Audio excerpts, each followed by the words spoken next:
When it comes to making history, there are few figures, both before and after, who have left an indelible mark on the world stage with the same gravity and significance as Winston Churchill. His extraordinary influence resonates particularly during the tumultuous years between 1939 and 1945, a period that was undeniably cloaked in darkness as nations grappled with the harrowing realities of World War II. This was not just a conflict, it was an epoch that forged the destinies of nations and irrevocably shaped the latter half of the 20th century. Some may contend that Churchill was an unlikely hero, a man thrust into the crucible of war amidst doubts and challenges. Sure I am that this day, now, we are the masters of our fate, that the task which has been set us is not above our strength, that its pangs and toils are not beyond our endurance.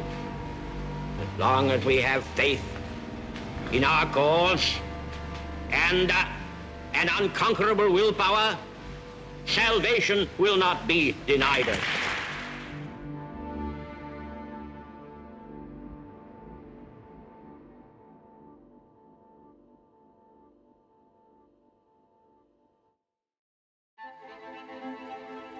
The fascinating story of this distinguished English statesman began long before the ominous clouds of World War II began to form.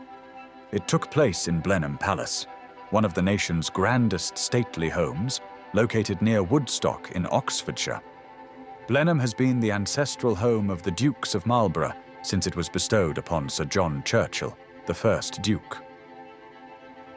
Following the Battle of Blenheim in 1704, Winston's father, Lord Randolph Churchill, was the third son of the 7th Duke of Marlborough, and his mother, prior to her marriage to Randolph, was Jenny Jerome, an acclaimed American beauty and the daughter of a New York millionaire.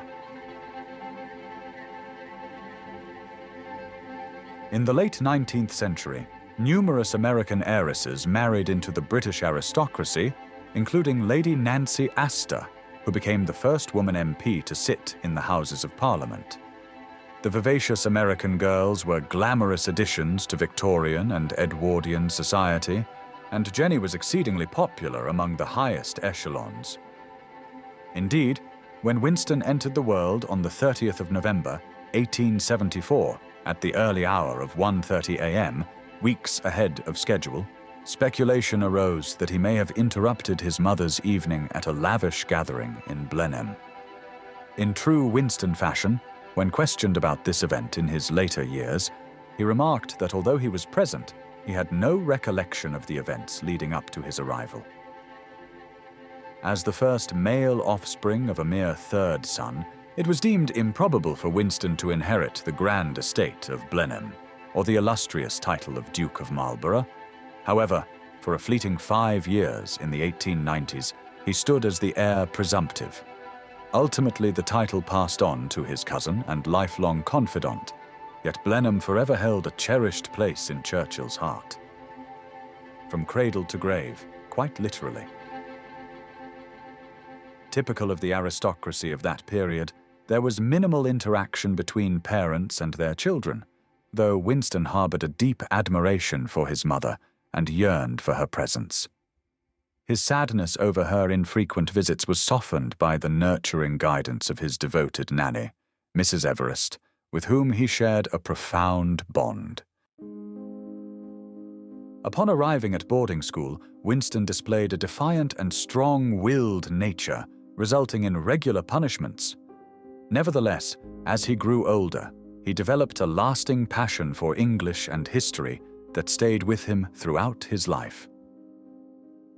Much like his peers, Winston experienced a solitary early life characterized by a distance from his family.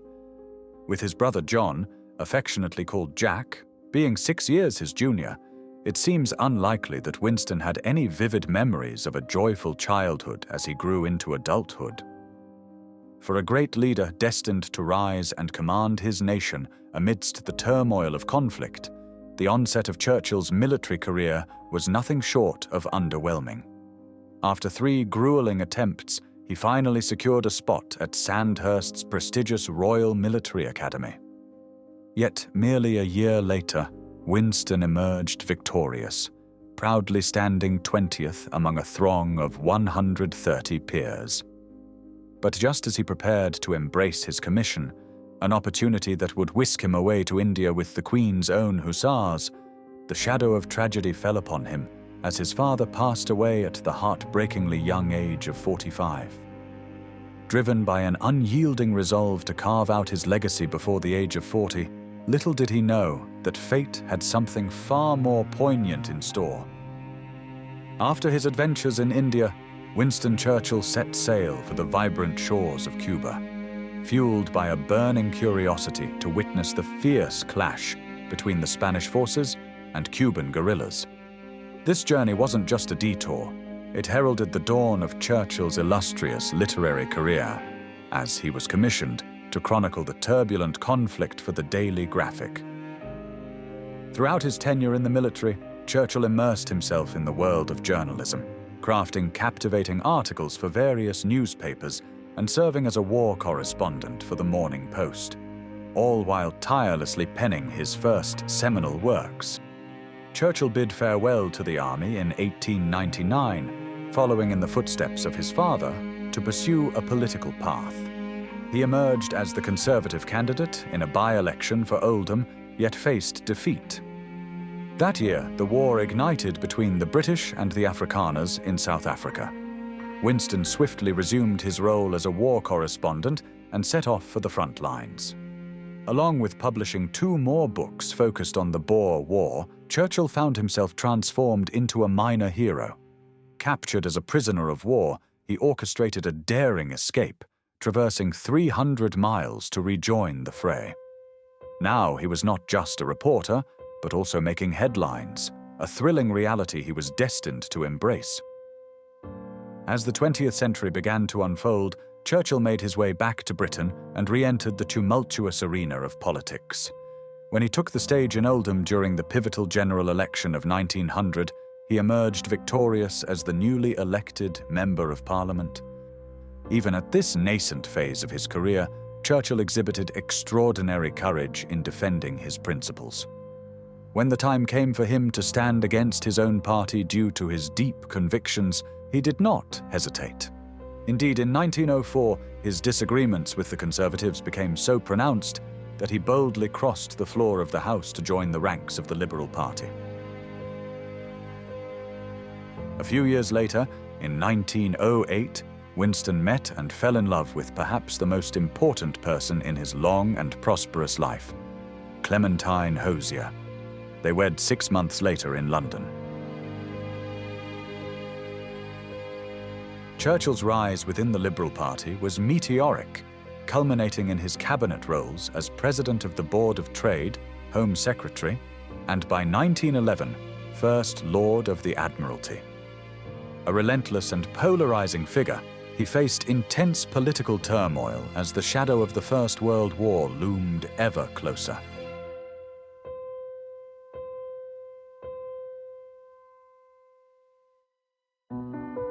Travel today to Turkey's hauntingly beautiful Gallipoli Peninsula, where the Dardanelles starkly separate Europe from Asia. Here, amidst breathtaking serenity, lurks a tragic history. Back in 1915, as World War I raged on, countless British and Allied soldiers met their fates in harrowing conditions. Among the Allied leaders tasked with orchestrating the ill-fated Gallipoli campaign, Winston Churchill faced monumental consequences when it unraveled disastrously, costing over 500,000 brave souls their lives. The aftermath shook the House of Commons as Prime Minister Asquith struggled to assemble an all-party coalition government. In a desperate bid for their support, the Conservative faction demanded nothing less than Churchill's demotion from his revered position as First Lord of the Admiralty. After agonizing months of stagnation and political turmoil, Winston reluctantly resigned from his governmental duties. Yet undeterred, he remained a Member of Parliament and volunteered to confront the grim realities on the Western Front. bearing witness to the horrific atrocities of trench warfare firsthand.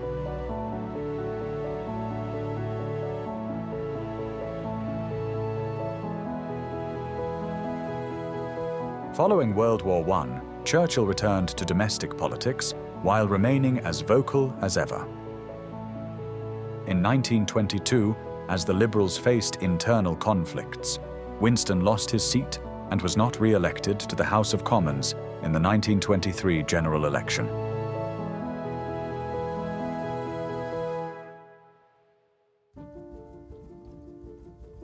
At this point in his career, he was less worried about others' opinions regarding his principles. He slowly distanced himself from the Liberals and rejoined the Conservative Party.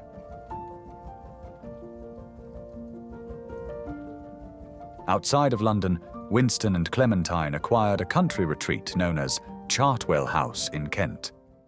It's a house which contains many personal memories of one of Britain's greatest sons. Earl Mountbatten points out its significance. Chartwell was Sir Winston Churchill's very private retreat, where he could relax, paint his pictures, build a wall, play with his budgergar, feed his fish, and think. And who can doubt that some of his great decisions were made as a result of his chance of thinking quietly here at Chartwell? I knew Sir Winston for more than 50 years, and yet when we first met, I was a young naval cadet, and his name was already a household word. Here at Chartwell, he wrote most of his memoirs. And what a story he had to tell. What a story indeed. The home of a great man who led his fellow men through peril to ultimate victory. The memorabilia which fill Chartwell record this epic of our century. This is Sir Winston's study, where his Knights of the Garter banner hangs. Leaders of many nations were personal friends.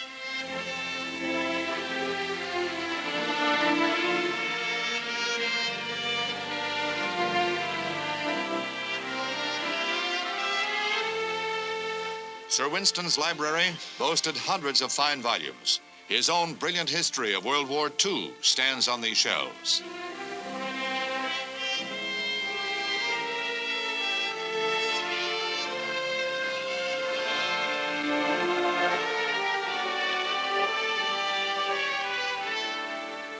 The drawing room is steeped in the atmosphere of his family life and of his many interests outside of politics.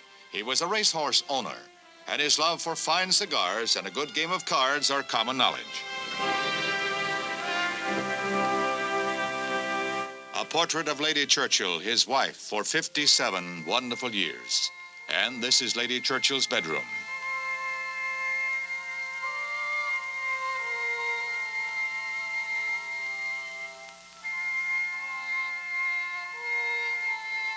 At Chartwell, Sir Winston's presence still lingers. It's almost as if he has not really departed. During quiet moments, you can almost imagine that you hear his familiar, friendly voice. Neither the sudden shock of battle nor the long-drawn trials of vigilance and exertion will wear us down.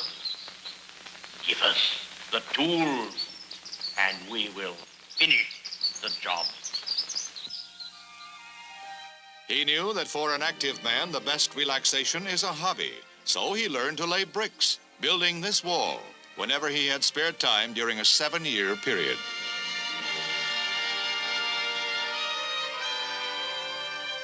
Chartwell has now been opened to the public, to the citizens of his nation and the world which he loved.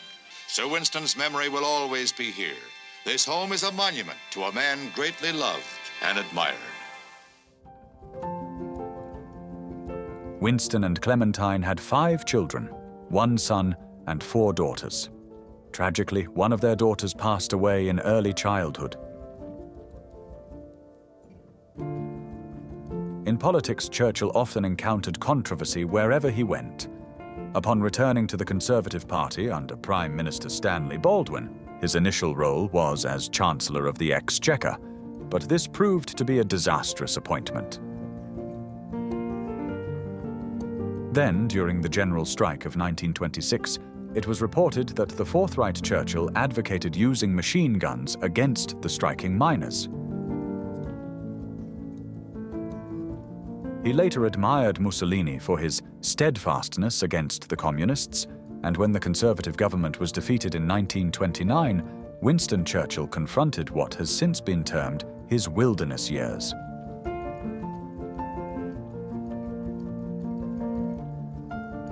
The First World War had been hailed as the war to end all wars, yet as Churchill worked on Marlborough, His Life and Times, a biography of his ancestor, while preoccupying himself with opposing the granting of independence to India, he became convinced that another world war was looming on the horizon.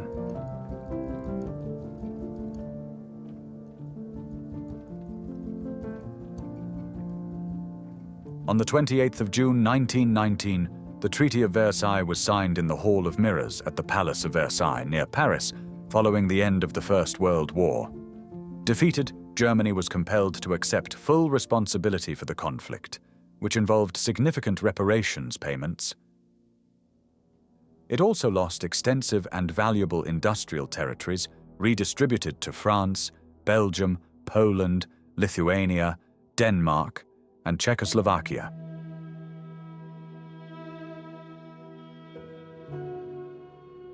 Additionally, Germany had to adhere to complete disarmament, the abolition of military service, restrictions on military aircraft production, and the dismantling of arms manufacturing equipment. The burdens of war debts and sanctions had a profound impact on the German populace, and as Adolf Hitler, a former Austrian painter, began to rise in politics with a promise to restore national pride, many Germans took notice of his message.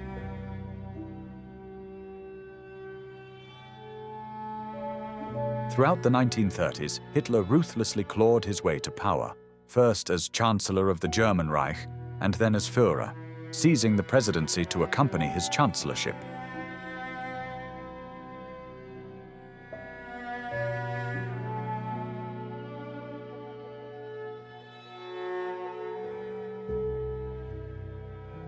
In 1933, Hitler launched a vitriolic attack on the communists for the Reichstag fire, as depicted in this Nazi propaganda film, when in truth, it was the Nazis themselves who were responsible for the blaze.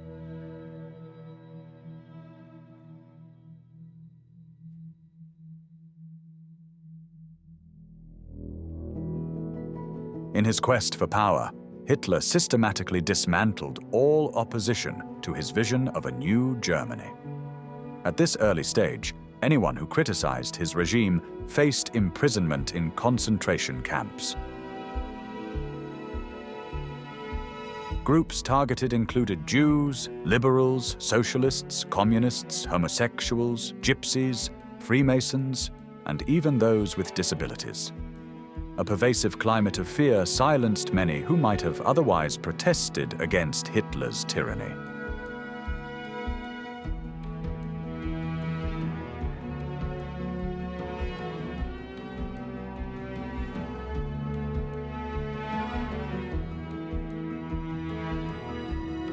Meanwhile, the rest of Europe observed that Hitler had engaged in discussions with Western democracies about peace. However, Winston Churchill's distinctive warnings underscored that Hitler posed a grave threat to Europe's future peace and prosperity. Yet at that moment, the government remained unwilling to heed his cautions. By 1936, Hitler was defiantly shunning the Treaty of Versailles with monumental armament factories, a swiftly swelling army, and his own clandestine police force.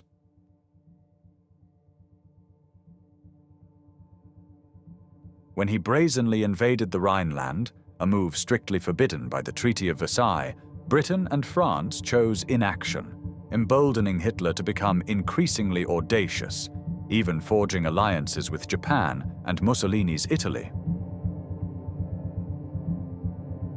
In Britain, Stanley Baldwin's third term as Prime Minister faced mounting criticism over his foreign policy amid the intensifying crisis in Europe.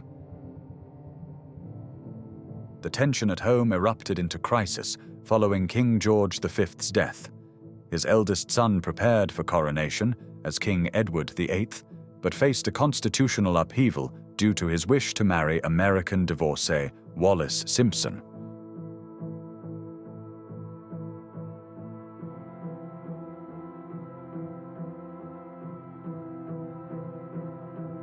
Prime Minister Stanley Baldwin had the difficult task of telling Edward he must abdicate if he pursued this scandalous ambition.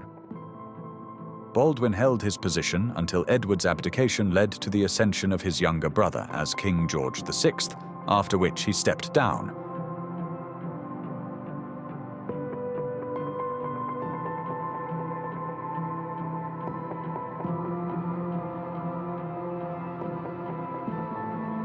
Rumours swirled about Winston Churchill succeeding Baldwin, but Neville Chamberlain ultimately took charge at No. 10 Downing Street.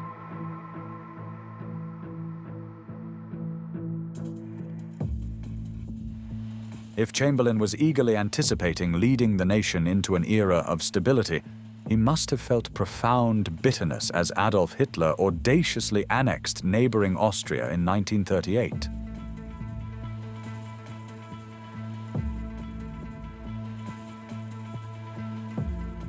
The German Führer then quickly set his sights on Czechoslovakia.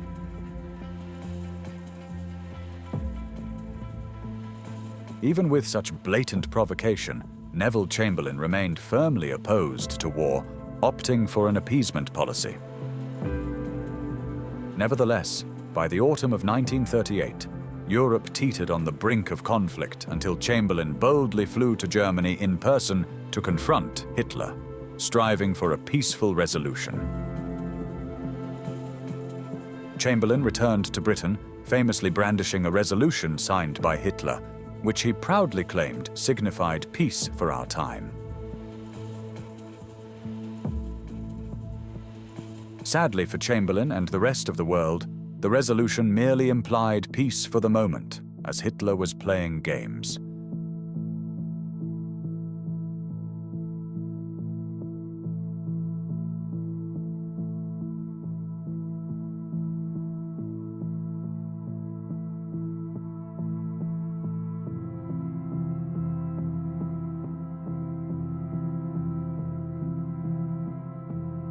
The Führer had no intention of being satisfied with Austria and Czechoslovakia. Poland was next on his list, and when he signed a non-aggression pact with the Soviet Union on the 23rd of August 1939, his intentions were unmistakable.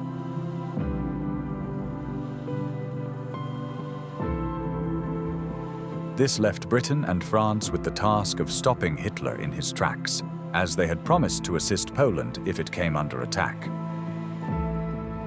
As the German army thundered across the Polish frontier on the 1st of September, both nations issued an ultimatum to Hitler. Chamberlain insisted that German troops withdraw from Poland immediately, establishing a deadline of 11 a.m. on the 3rd of September.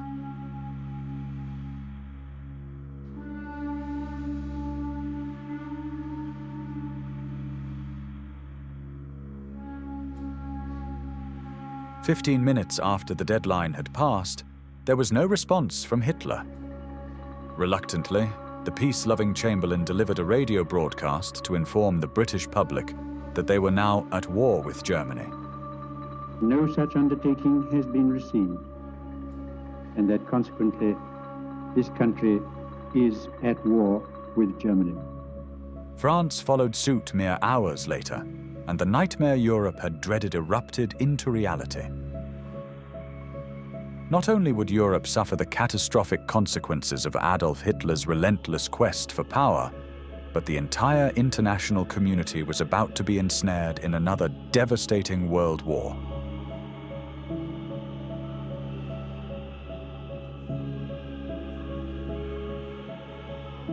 Winston Churchill's prophetic warnings had been ignored, and the countdown began for Britain to brace itself for turmoil. Churchill had been Hitler's most ardent critic, and now his country desperately needed him.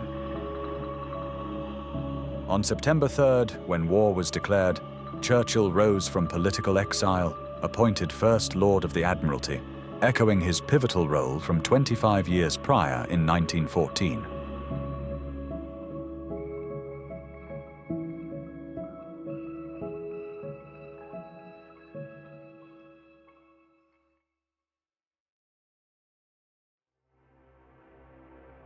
To suggest the nation felt relief would be an understatement. There's a rumor the British Navy signaled 3 resonant words: Winston is back. True or not, it captured the sentiments of the British populace. However, it soon became apparent that Neville Chamberlain and the War Cabinet remained naive, blissfully ignorant of past lessons. Even Hitler was aware of Churchill's perilous role to him, a stark contrast to the War Cabinet's perception. Just hours after the declaration, a German U-boat torpedoed and sank the SS Athenia, traversing the waters between Belfast and Montreal, with Americans aboard.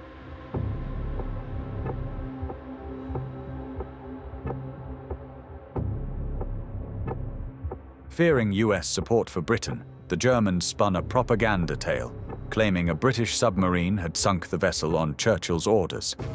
It was ludicrous, and Americans saw through it, yet it ominously foreshadowed the sinister tactics to come from the German propaganda machine.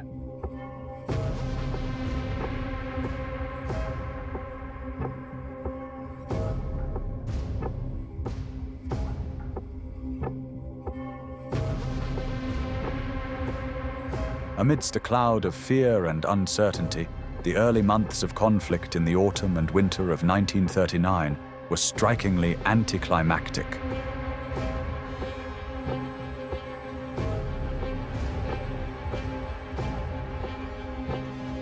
In the tense days before September 3rd, many children were evacuated from London, only to return home when chaos failed to materialize. Gas masks became a grim necessity, accompanied by nightly blackouts and the conscription of young men aged 20 to 22. Despite the foreboding atmosphere, the threat of a German assault felt distant. This unsettling pause became known as the Phony War.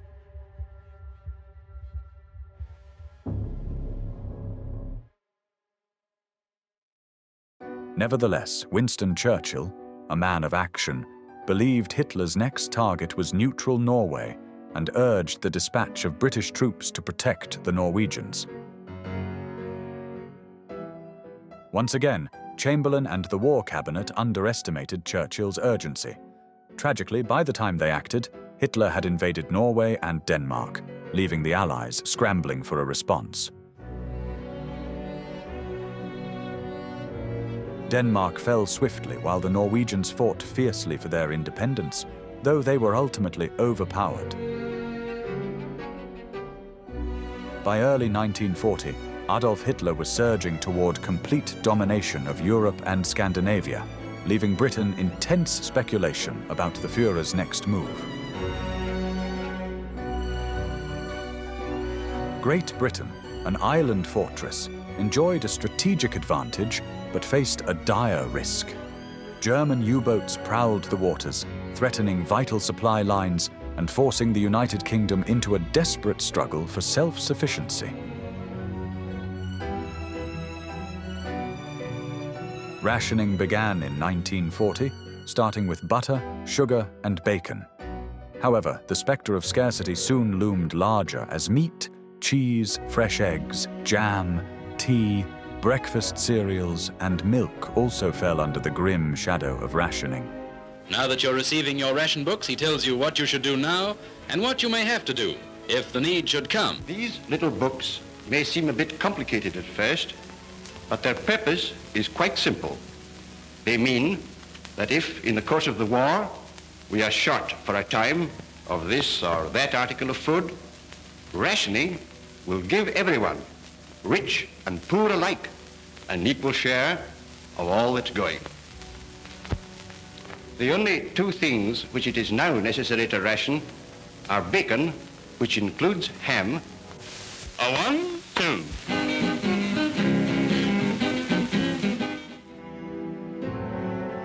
People were urged to cultivate their gardens, grow their own fruits and vegetables, and keep livestock like chickens and rabbits.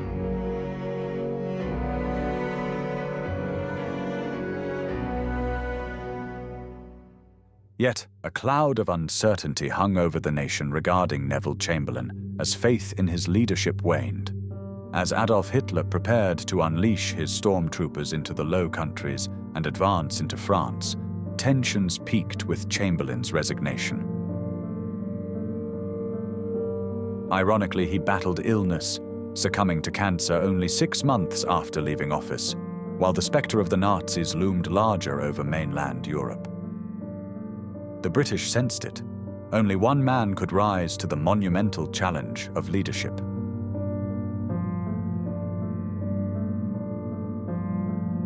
Winston Churchill stepped in as Prime Minister of an all-party government at the behest of King George VI on May 10, 1940, hours before the German Armada surged into France. The threat posed by Hitler was now undeniable.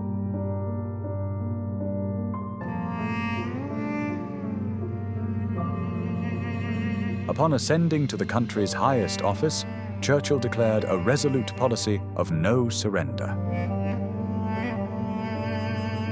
Even in the nation's darkest hours, he ignited a fierce spirit within the British people, inspiring them to passionately fight for their freedom and cherished values.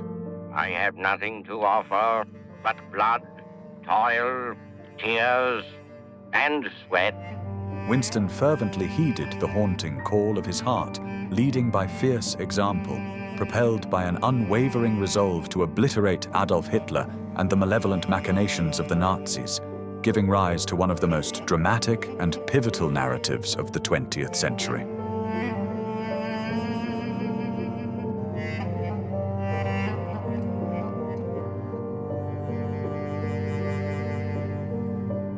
Amidst the relentless blitzkrieg assault, which Churchill faced on that fateful dawn of his prime ministership, the storm swept violently through the Netherlands, Luxembourg, and Belgium, advancing with an unyielding fury towards the heart of France. As World War II erupted with terrifying ferocity, the valiant British Expeditionary Force was dispatched to the perilous Franco-Belgian border, teetering dangerously on the brink of calamity. The nation, ignited by Churchill's impassioned battle cry, rallied fiercely only days before being hurled into the greatest trial of their existence. On that harrowing evening of May 14, 1940, the Admiralty sent forth an urgent and dramatic call to arms. All owners of self-propelled pleasure craft between 30 and 100 feet must report details to the Admiralty within 14 days, if not already requisitioned. The response was a surge of defiance. Boats cascaded in from every corner of Britain, brimming with brave souls ready for the dire action ahead.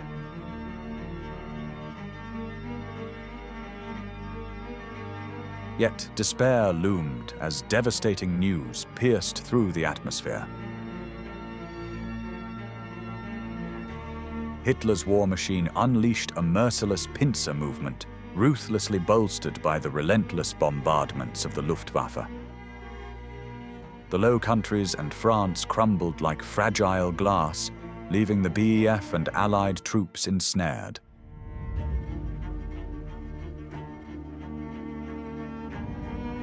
Cornered like hunted prey, staring into the grim abyss of retreat to the northern coast, bereft of reinforcements from the south. It became clear that relief from the south was a fantasy, as Winston Churchill and his military advisors faced grim realities. Nearly 500,000 Allied soldiers, vital to the war effort, were trapped by Hitler.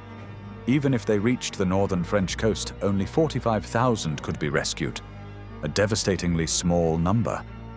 With the weight of responsibility heavy on his shoulders, Britain's new Prime Minister longed for a miracle. The ideal lifeline was the route from Calais to Dover, but the Germans controlled this strategic port.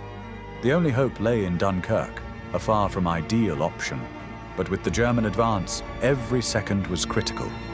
The clock was ticking, the stakes were high, and each moment threatened to extinguish hope for those on the brink of disaster.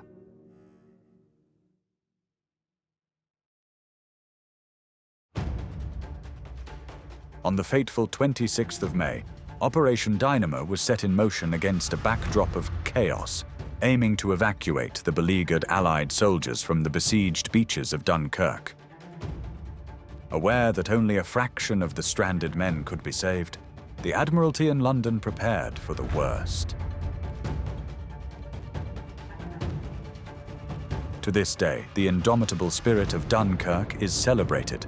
The beaches were scenes of devastation. Abandoned tanks and wrecked vehicles lay scattered along the coastline, leaving soldiers vulnerable to the relentless onslaught of the Luftwaffe.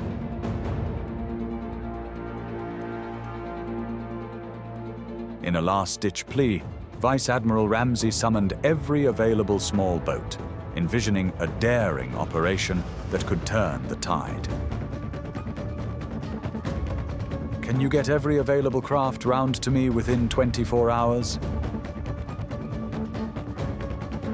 As civilian operators of pleasure boats rallied to answer the call, a miraculous rescue plan unfolded. One that would allow Winston Churchill to witness a glimmer of hope rising from despair.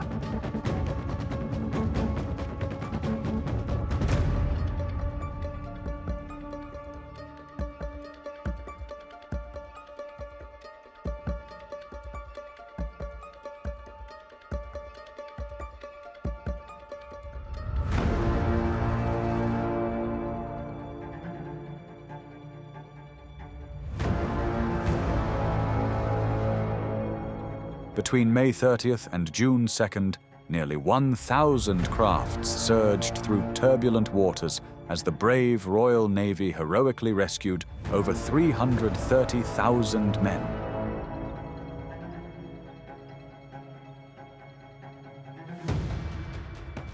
With each moment, evacuation efforts from the besieged shores of Normandy and Bordeaux swelled the total to more than 500,000 Allied troops, one-third of whom were not British, snatched from despair to fight another day.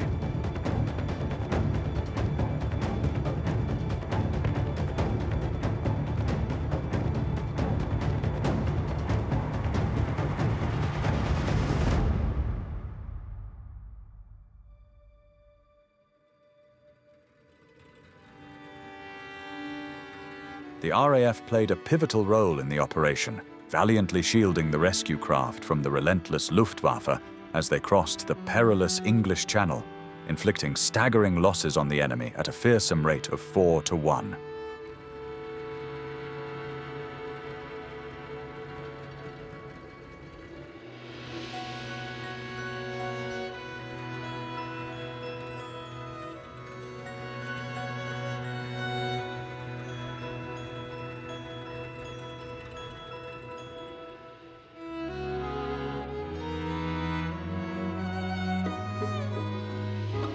In an astonishing twist, an entire fighting force was snatched right from under Hitler's nose, defying the odds with remarkable tenacity.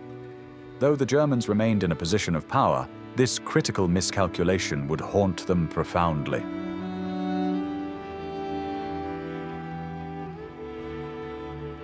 Military historians have debated why Hitler let the BEF slip through his grasp. Some argue he was blinded by his eagerness to seize Paris, while others contend that the Luftwaffe craved the glory of finishing off the stranded Allied troops from above. On the fateful 24th of May, against all expectations, Hitler unexpectedly halted his grand offensive for a period of rest and relaxation, unwittingly creating a crucial opportunity for Operation Dynamo.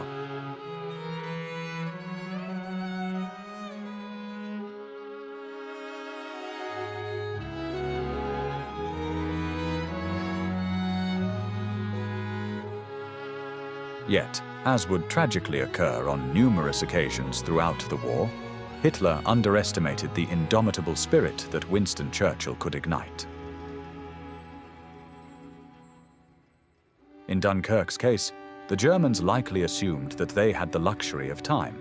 After all, even the Admiralty and Churchill considered it improbable that more than a quarter of the trapped men would escape.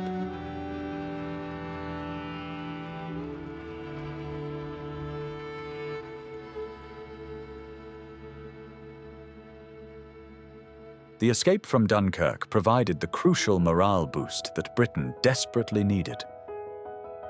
When Churchill addressed the nation after all was safe back in England, his speech resonated as one of his finest rallying cries. "We shall fight them on the beaches. We shall fight them on the landing grounds. We shall fight them in the fields and in the streets. We shall fight them in the hills. We shall never surrender." In this powerful speech, Winston Churchill emphasized the RAF's crucial role in the daring return of the BEF from France, all while the newspapers kept their vital involvement shrouded in secrecy. If the Germans were left in doubt about the might of the British military, they could very well underestimate their foe, just as they had at Dunkirk, with catastrophic consequences looming ahead.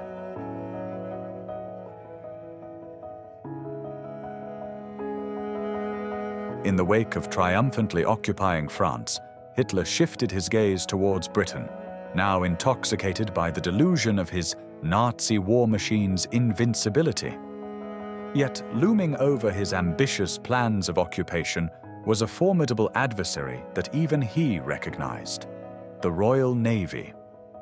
The Germans might have rested in the skies, but the Luftwaffe would have to obliterate the British warships if an invasion were to have any hope of success. But first, the Luftwaffe had to eliminate the looming threat posed by the RAF. As the Battle of Britain erupted over southern England, Hitler brimmed with confidence, certain his air force would swiftly crush their enemy.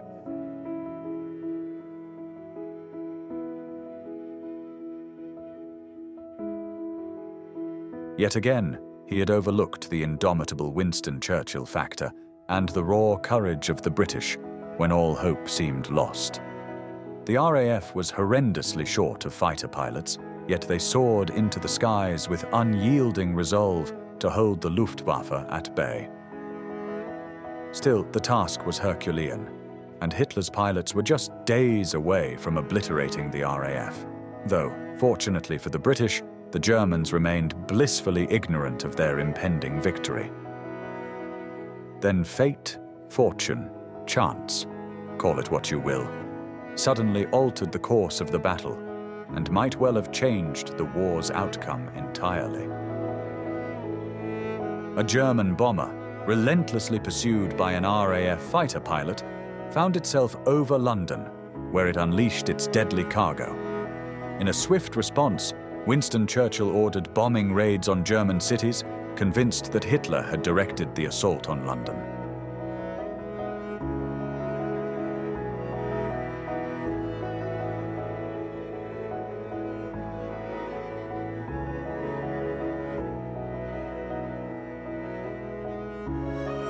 Enraged, Hitler retaliated fiercely, redirecting the Luftwaffe from RAF airfields to unleash devastation upon London instead. Though the city bore the brunt of intense damage, it bought the RAF crucial time to regroup and return to the skies. This shift in the war's tide meant any German invasion plans by sea would be stymied until the spring of 1941, with autumn and winter tides rendering an attack impossible.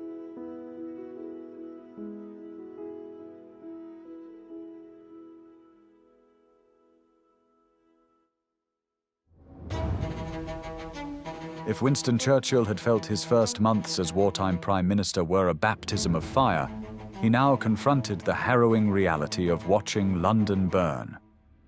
In a desperate quest for dominance, Hitler unleashed brutal air attacks on British cities and civilians. Only Winston Churchill's extraordinary leadership could counter the relentless Nazi advance.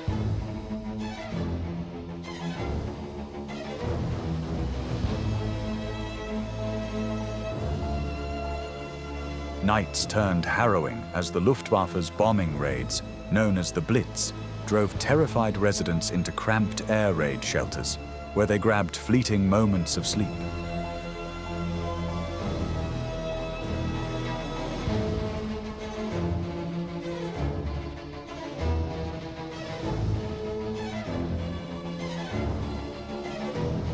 Each dawn revealed more homes in ruins, yet Churchill's steadfast resolve and stirring speeches ignited hope among Londoners.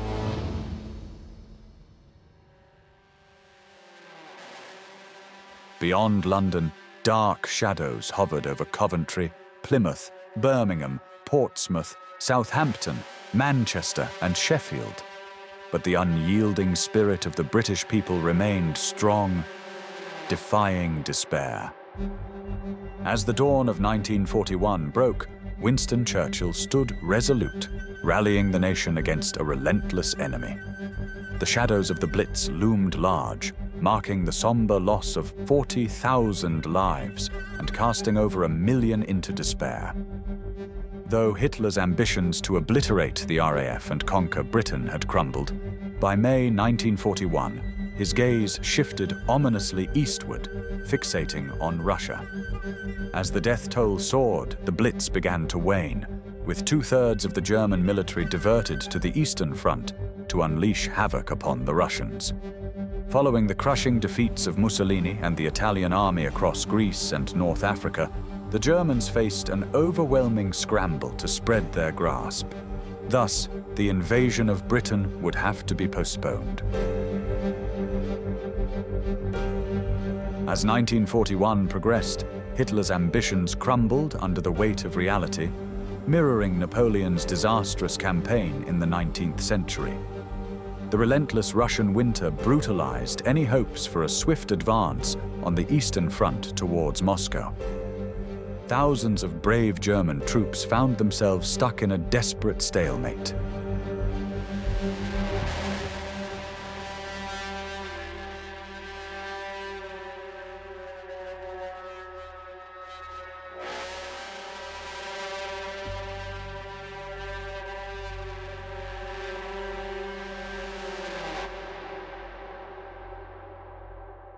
Meanwhile, throughout the early part of the war, Winston Churchill forged a crucial alliance with American President Franklin D. Roosevelt, as the United States gallantly provided essential military hardware to Britain on a lend-lease basis, salvaging the remnants of hope lost on the treacherous journey to Dunkirk. Yet, as 1941 drew to its harrowing close, the Americans faced a cataclysmic attack of their own, plunging the full might of the USA into the fray.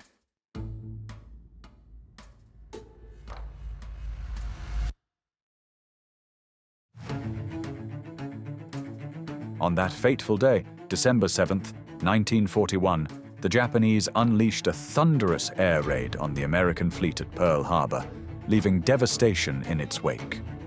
In a chilling turn of events, Germany declared war on America, and the Pacific Theater erupted into chaos as Japan marched into the Philippines, Burma, and Hong Kong. Conspiracy theorists have had a field day questioning whether Winston Churchill and Franklin D. Roosevelt were aware of the impending attack on Pearl Harbor.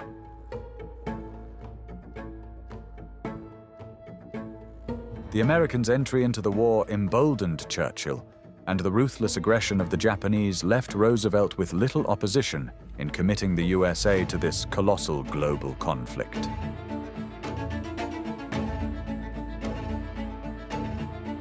However, that fateful December morning in 1941 thrust Adolf Hitler and his nefarious axis of evil into a nightmare beyond his darkest imaginings.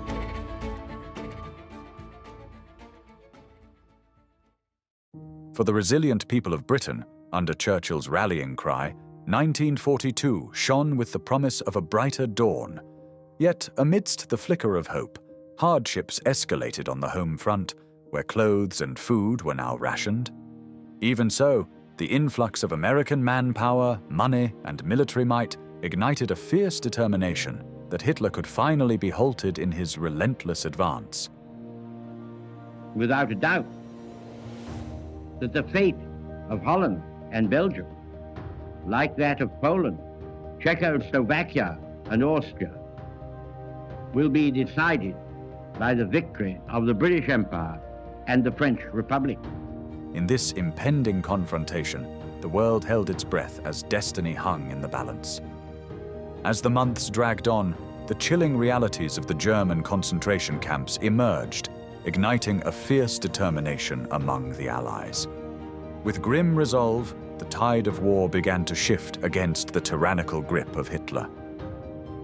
The relentless battle in the Atlantic raged on, with German U-boats mercilessly sinking Allied ships until the brilliant minds at Bletchley Park triumphed, cracking the Enigma code that had shielded the enemy's secrets. Mathematicians toiled fiercely alongside military leaders, driven by an unwavering commitment to the war effort and inspired by Winston Churchill.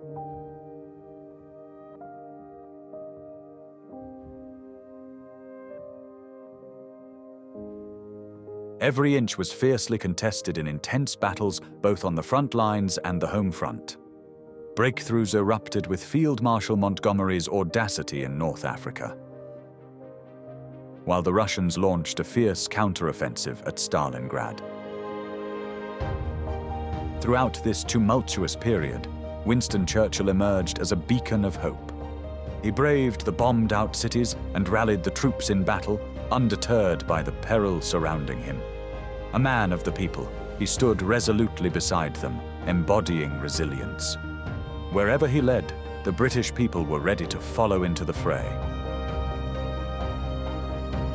Throughout the fateful year of 1944, the Allies pressed forward with unwavering resolve, each of their moves culminating in monumental preparations for liberation.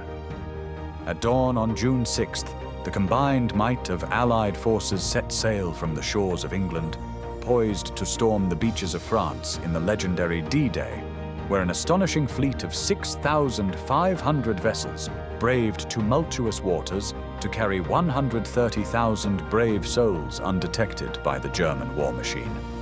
This remarkable strategy misled the Germans into anticipating an assault on Calais, while the beaches of Normandy were chosen as the battleground. Adding to the drama, a furious tempest raged as the Armada battled monstrous waves.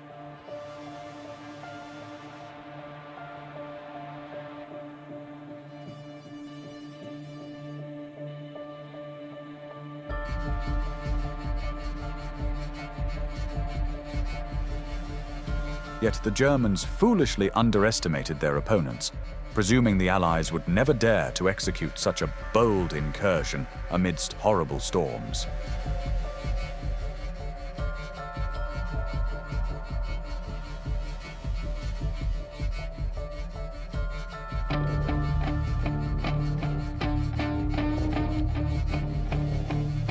On that day, the 5 beaches, Utah, Omaha, Gold, Juno, and Sword, became sites of fierce resistance. While Utah had scarce defenders, Omaha transformed into a gruesome battleground where American troops fought valiantly against overwhelming odds.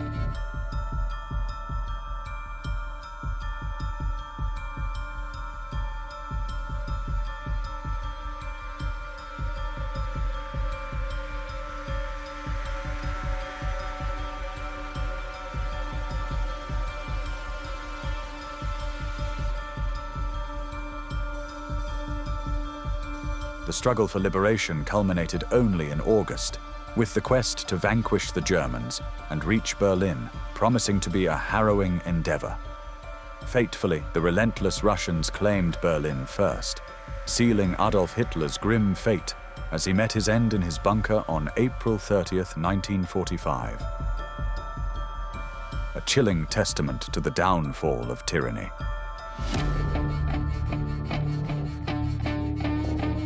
On the fateful 7th of May, the Germans finally surrendered unconditionally, marking a monumental shift in history.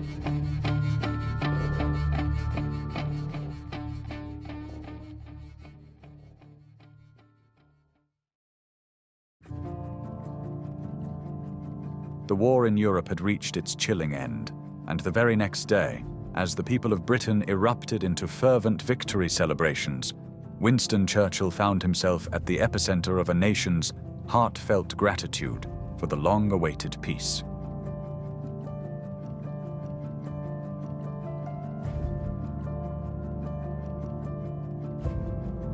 When the royal family appeared triumphantly on the gilded balcony of Buckingham Palace, Waving to the jubilant crowds in the mall, Winston Churchill received a prestigious invitation to join them.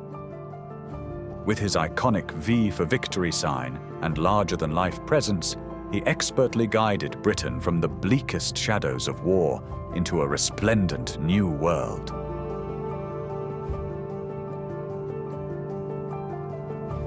Tragically, his dear friend, Franklin D. Roosevelt, did not live to witness this momentous conclusion, having passed away in April 1945.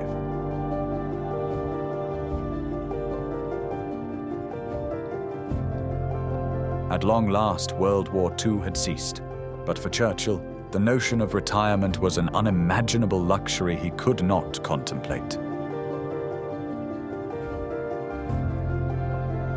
Undeniably, Winston Churchill was a towering figure, yet he proved to be a complex enigma. He wrestled with depression, calling it his black dog, and lacked the renowned tact or diplomacy of many leaders. When faced with an issue, he never hesitated to confront it head-on, though his repartee sparkled with wit. One memorable moment came when Lady Nancy Astor, irked by Churchill, declared that if she were his wife, she'd poison his coffee, to which he quipped that if he were her husband, he'd drink it. These humorous exchanges barely masked the profound changes afoot in Britain post-war, a spirit awakening that birthed a national health service, a welfare state, and educational equity for all. Churchill's pre-war views on striking miners and machine guns stood in stark contrast to the nation's urgent need for healing and rebirth.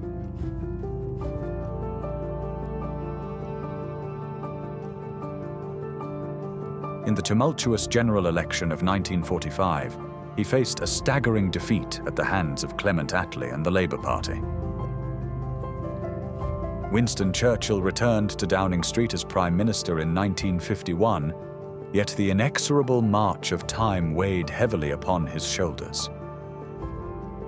Knighted as Sir Winston Churchill KG in 1953 and awarded the Nobel Prize for Literature, he embodied an indomitable spirit. However, as the shadows lengthened and he approached his 80th year in 1955, he took his final bow from public life. Spending his twilight years at cherished Chartwell in Kent, he was honored in 1963 as the first honorary citizen of the United States. However, his frail health prevented him from accepting this commendation. After enduring a debilitating stroke, Churchill passed away on January 24, 1965, at the venerable age of 90. Following a state funeral imbued with solemnity, he was laid to rest in the peaceful embrace of the Churchill family plot at St. Martin's Church in Blaydon, near Blenheim Palace, his birthplace.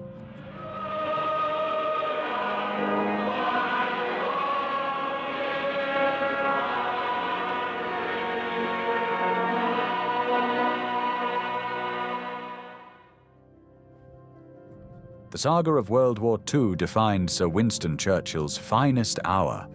His impassioned words, a pledge of blood, toil, tears, and sweat, only partially encapsulated his towering legacy.